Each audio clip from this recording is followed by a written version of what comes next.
Ha, shunday ekan. Xudo xohlasa, Olimajonning ustozining oldiga borsak, jodudan qutulib sog'ayib ketarmiz. Lekin sizlar buni qayerdan bildingiz? Deb hayratlanishardi. Ularning gaplarini eshitib, ich-ichimdan achinib ketardim. Bechoralar o'zlarini ustoz bilan shogird tuzog'iga tushib qolganini anglashmasdi. Olimaning eri esa hech qayerda ishlamas, xotinining bu ishlariga e'tiroz ham bildirmasdi. Mijozlar kelgan paytlarda u soatlab ko'chada o'tirib, ularning chiqishini kutardi.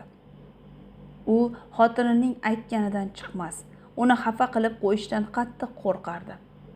Hatto shu darajaga borib ketgandiki, keksa ota-onasining holidan xabar olishga ham bormasdi. Kunlarning birida unga ayanchli xabar keldi. Onang vafot etdi. Bu musibatga qaramay, Olima qaynonasining janozasiga bormadi. Nafaqat o'zi bormadi, balki eriga ham u yerga borishga ruxsat bermadi. Xotinidan cho'chigan erkak esa onasi bilan so'nggi marta xayrlashishga, uni oxirgi manzilga kuzatishga ham jur'at topa olmadi. Shu voqeadan keyin mahallada turli gap so'zlar yurdi. Ayrimlar Olima erini hech qachon chin dildan yaxshi ko'rmaganini, u bilan faqat ota-onasidan meros qolgan uy tufayli yashab kelganini aytishardi. Hatto agar Olimaning o'z boshpanasi bo'lganida erini allaqachon tashlab ketgan bo'lardi degan gaplar ham quloqqa chalinardi. Darsga kech qolishdan qo'rqib, shoshilgancha maktab tomon tez-tez qadam tashlardim. Bugun ham hech qolaman shekilli. Kiyimlarimni 10 marta almashtirib o'tirmaganimda, balki vaqtida yetib borardim deb o'zimni koyirdim. Avvallari dugonam Sayyora har kuni darvozamiz oldida meni kutib turardi. Ammo kuta-kuta charchadi shekilli, dugonajon xafa bo'lmagin-u, seni deb har kuni darsga kech qolib, o'qituvchilardan tanbeh eshitishni istamayman deganidan keyin u maktabga mensiz ketadigan bo'ldi. Hali biroz vaqt bor, balki ulgurarman deb qadamimni yanada tezlashtirgan edim, ortimdan erkak kishining ovozi eshitildi. Umida, to'xta. Ortimga qarasam, tog'amning o'g'li Nizom aka men tomon jilmayib kelardi. Obbo, shunisi yetmay turgandi. Endi darsga aniq kech qolaman. Nizom akaning men bilan nima gapi bor ekan? Gaplashadigan boshqa vaqt topmadimikan deb ichimdan nolidim. U yaqinlashib kelgach, jilmayib so'radi. Umida, qalaysan? Yaxshimisan? Assalomu alaykum Nizom aka. Rahmat, yaxshiman. O'zingizchi? Va alaykum assalom, yaxshiman. Seni uchratganim yaxshi bo'ldi. Anchadan beri sendan bir narsani so'ramoqchi edim, dedi u menga sirli nigoh tashlab. Tinchlikmi? Nimani so'ramoqchi edingiz dedim hayron bo'lib. Nizom aka biroz ikkilandi-da so'z boshladi. Bilasanmi, ota-onam meni uylantirmoqchi. Kecha dadam ko'z ostingga olib yurgan qizing bormi deb so'radilar. Men uning gaplarini eshitib hayron bo'lib qoldim. Tavba, Nizom akam ham qiziq ekan. Bu gaplarni nega menga aytyapti? Nima demoqchi o'zi? Deb unga hayrat bilan tikilib qoldim. Yoqtirgan qizing bo'lsa aytaver bolam, bizdan uyalib o'tirma deyishdi. Men esa ularga javob berishdan oldin sening fikringni bilmoqchi bo'ldim, dedi Nizom aka. Nizom aka, axir uylanadigansiz-ku, mening maslahatim sizga nega kerak bo'lib qoldi, dedim ensam qotib. Nizom aka bir lahza jim qoldi. So'ng ko'zlarimga tikilib asta gap boshladi. Dadamni uylaringga sovchilikka jo'natmoqchi edim. Shunga nima deysan? Men uning gaplarini anglamay hayron bo'lib qoldim. Tushunmadim Nizom aka, siz kimga uylanmoqchisiz? U kulimsirab javob berdi. Kimga bo'lardi Umida? Men senga uylanmoqchiman. Axir men ham senga yoqaman deb o'ylagandim. Yoki adashgan ekanmanmi? Uning gaplarini eshitib, yuragim shuv etib ketdi. Nizom aka, bu nima deganingiz? Axir siz mening akamsiz-ku? Uning chehrasi bir zumda jiddiylashdi. Qanday aka? Bu gapni boshqa og'zingga olma. Men sening tug'ishgan akang emasman, dedi u qoshlarini chimirib. Men biroz o'ylanib turdim-da, sekin so'radim. Axir siz Oyshani yaxshi ko'rardingiz-ku. U bilan uchrashib yurganingizni hamma bilardi. Hatto u haqida bir necha marta akamga gapirib berganingizni eshitganman. Nizom aka alam bilan boshini egdi. Oysha meni aldab yurgan ekan. Men esa nodonday unga ishonibman. Yaqinda uning to'yi bo'ladi. Qaysidir boy oilaning yigitiga turmushga chiqyapti, dedi u og'ir xo'rsinib. Bu gaplarni aytarkan, uning yuzi alam va iztirobdan qizarib ketdi. Men esa uning ko'zlaridagi og'riqni ko'rib, yuragimda g'alati bir his uyg'onganini sezdim. Unga achindim. Ammo bu vaziyatda nima deyishni ham bilmay qoldim. Nizom aka, ataylab shunday deyaptimi? Yoki Oyshaning rashkini keltirish uchun menga sovchi jo'natmoqchimi? Tavba, bu nima degani o'zi deb o'ylab, birdan jahlim chiqib ketdi. Men hali maktabda o'qiyman. Turmushga chiqishimga hali ancha bor. Umida, nega unday deysan? Axir men bugun to'y qilamiz demayapman-ku. Men seni qancha kerak bo'lsa shuncha kutaman. Maktabingni tugatishingga 3 oy qolibdi. Keyin 1 oy imtihon topshirasan. Jami 4 oy. To'yni kuzda qilamiz. Dadam ham katta to'y qilib beramiz deb va'da qilganlar. Umida, rostini aytchi, men senga yoqamanmi? Dedi Nizom aka umid bilan. Nega unday deysiz, Nizom aka? Axir men sizga akamdek qarayman dedim-ku dedim. Uning bu so'zlari negadir etimni jimirlatib yubordi. Sen esa menga juda yoqasan, dedi u jilmayib. Shu lahzada o'zimdan o'zim jirkanib ketgandek bo'ldim. Nima uchun bunday his qilayotganimni tushunmasdim. Axir men unga hech qanday umid bermagan edim-ku. Men kech qolyapman Nizom aka deya tez-tez qadam tashlab maktab tomon yura boshladim. Qishning oxirgi oyi juda sovuq kelgandi. Qor yog'ib ko'chalar yaxlab ketgan. Yurish ham ancha qiyin edi. Ammo shunga qaramay qadamlarimni tezlashtirdim. Nima bo'lsa bo'laversin, Nizom akani boshqa ko'rmasam bo'ldi deb o'yladim ichimda. To'xta Umida, javobingni aytmading-ku deb ortimdan chaqirdi u. Men esa qaramadim. Ha mayli, sukut alomati rizo deyishadi. Demak rozisan, dedi Nizom aka. Ammo men uning so'zlariga e'tibor ham bermay, ortga qaramasdan maktab binosiga kirib ketdim. Qo'ng'iroq chalinganiga ancha vaqt bo'lgan shekilli maktab hovlisida hech kim ko'rinmasdi. Zinadan shoshilgancha chiqib, sinfimiz tomon yo'l oldim. Eshikni sekin ochib ichkariga kirib. Assalomu alaykum, ustoz mumkinmi? Dedim gunohkor odamdek Normat akaning yuziga qarab. Darsga yana kech qoladigan bo'lsang, yaxshisi kelmay qo'ya qol. Qiz bola degan ham shunday bo'ladimi? Dedi fizika o'qituvchisi qoshlarini chimirib. Kechiring ustoz, boshqa takrorlanmaydi, dedim yerga qarab. Sekingina o'z joyimga borib o'tirdim. Yon atrofga qarashga ham holim yo'q edi. Menga qarab kulib turgan Surayyo bilan zo'rg'a salomlashdim. Ammo hozir mening qulog'imga darsdagi birorta gap kirmasdi. Fikr hayolim faqat Nizom akaning so'zlarida edi. Senga nima bo'ldi Umida? Tinchlikmi o'zi? Yoki biror narsa bo'ldimi? Rangingda rang qolmabdi-ku, dedi Surayyo xavotir bilan. So'rama dugonajon, dedim og'ir xo'rsinib. Hali biroz o'zimga kelay, hammasini aytib beraman. Nizom aka o'sha kunlari harbiy xizmatdan yangi qaytgan edi. U bizning uyimizga tez-tez kelib turardi. Asosan Sobir akam uyda bo'lgan kunlari kelar, kechqurun qaytib ketardi. Nizom aka Sobir akamga ishlarida yordamlashardi. Ular yumushlarini tugatgach, ikkovi birga boks bilan shug'ullanishardi. Men esa ularning xandon otib kulishlariga qiziqib, ba'zan deraza ortidan sekingina qarab kuzatardim. Ba'zida akam, Umida, bizga suv yoki sovuq choy olib kelib chiqib ber, deb qolardi. Ularning oldiga borarkanman, negadir hayajonlanib ketardim.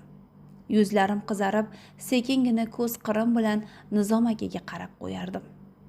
Nizom akaning peshonasiga tushib turgan qop-qora sochlari, qalin qoshlari va egnidagi harbiy gimnastyorkasi uning baquvvat, chiniqqan qomatiga juda yarashardi. O'sha paytlarda men uni faqat akamdek, bizga tanish inson deb bilardim. Ammo bugun uning aytgan gaplari xayolimni butunlay o'zgartirib yuborgandi. O'sha kuni xotin-qizlar bayrami arafasi edi. Kechqurun tog'am bilan Nizom aka bizning uyimizga kelishdi. Men og'ilxonada sigir sog'ardim. To'satdan tog'amning ovozini eshitib cho'chib ketdim. Bir zumda tanamni sovuq ter bosib, a'zoyi badanim titrab ketdi. "Assalomu alaykum opajon, yaxshimisiz?" dedi tog'am tandirdan non uzib olayotgan oyimning yoniga borib. "Va alaykum assalom, yaxshiman, Xudoga shukr. Bormisan uka? Oyim, kelin, jiyanlarim yaxshimi?" "Xudoga shukr, hammasi yaxshi. Sizdan bir xabar olaylik deb keldik", dedi tog'am. Nizom aka salom berdi. "Assalomu alaykum ammajon, yaxshimisiz? Nizomjon, keldingmi o'g'lim? Sobir akang uyda bo'lmasa kelay demaysan-a?" dedi oyim birozgina bilan. "Yo'q ammajon, kelaman-ku", dedi Nizom aka kulib.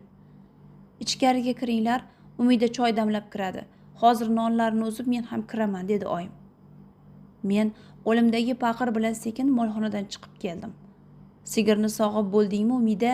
Tog'ang bilan Nizom akang kelishdi. Choy qo'yib dasturxon yoz", dedi oyim. Uning bu so'zlaridan yuragim g'alati bo'lib ketdi. Bekorga kelmagan bo'lsa kerak bu Nizom aka. Bir baloni boshlamasa bo'ldi ish qilib. Sovchilikka kelishmagan bo'lishsin-da, deb o'yladim. Paqirdagi sutni tog'orachalarga qo'yib katta savatning ostiga qo'ydim. Shu payt tandirdan chiqqan issiq nonning xushbo'y hidi butun hovlini tutib ketdi. Oyim yulduzcha shaklida yasalgan nonlar bilan bezatilgan nonlarni tandirdan uzib savatga joylardi. Bu nonparni akam maktabda o'qigan paytlari o'z qo'llari bilan yasagan ekanlar. Men esa har doim dunyodagi eng mazali, eng shirin nonni mening oyijonim yopsa kerak deb o'ylardim. Kichikligimdan oyim yopgan kulchani sovuq suvga botirib yeyishni juda yaxshi ko'rardim. Katta bo'lib ham oyim hali hamon men uchun kulcha yopardi.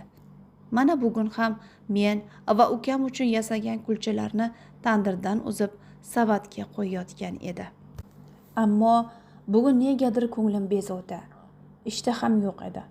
Hatto tomog'imdan bir burda non ham o'tmasdi. Bugun kulchamni ham yeyolmas ekanman-da.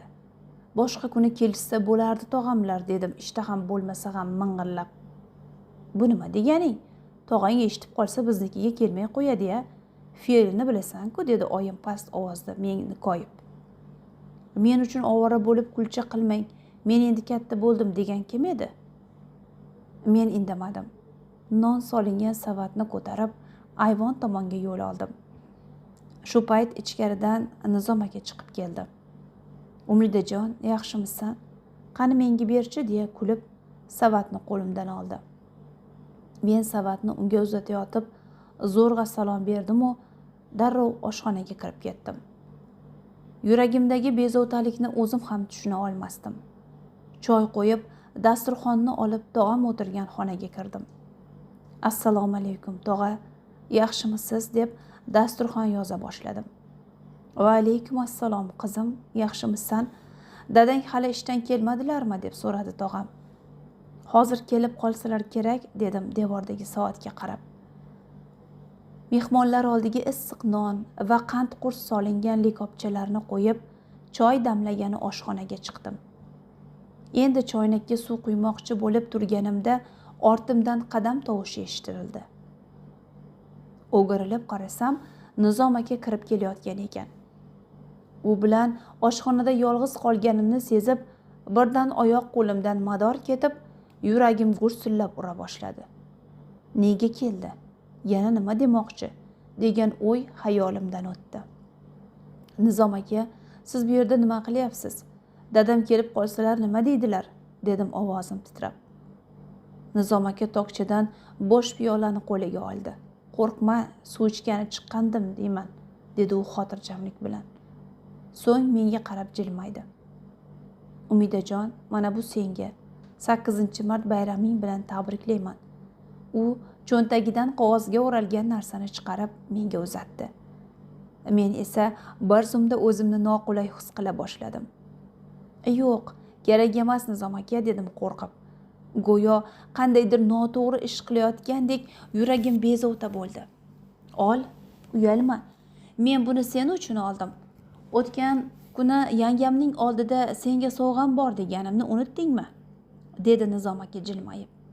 Men jim qoldim.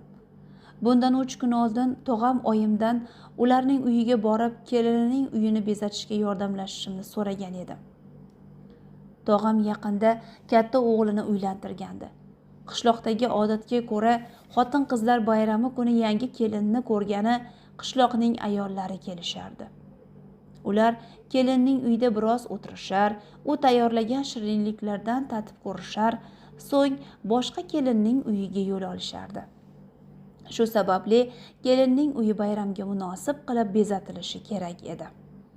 Dam olish kuni ertaroq uyg'onib nonushta qilib bo'lgach, tog'amning uyi tomon yo'l oldim.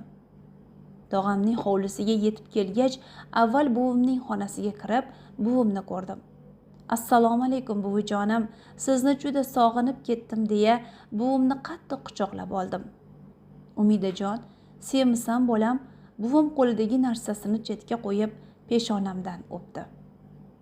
Oyim sizga patir bilan shirguruch berib yubordilar, buvijon, dedim qo'limdagi tugunni unga uzatib.